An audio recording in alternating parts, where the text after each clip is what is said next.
दरम्यान आता आरक्षणावरून दादा गटात मतभेद तर होत नाहीत ना, असा प्रश्न निर्माण झालेला आहे। यावर होय, माझी भूमिका वैयक्तिकच असं म्हणत भुजबळ यांनी प्रफुल्ल पटेल यांना प्रत्युत्तर दिलेलं आहे।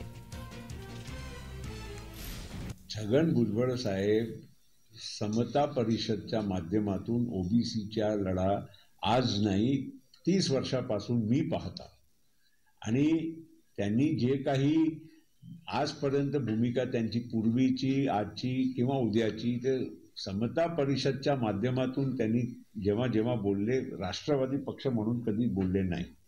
ते समता परिषद म्हणून ते सभा घेतात किंवा जे काही त्यांची भूमिका म्हणतात हा एक पार्ट आहे। नसेल छगन भुजबळची आहे ना, बस ही भूमिका छगन भुजबळची आहे का ती कोणाला पटो न पटो मला त्याची काही कर्तव्य नाही। 35 वर्ष मी या ओबीसी साठी लढतो, यापुढे सुद्धा लढतो।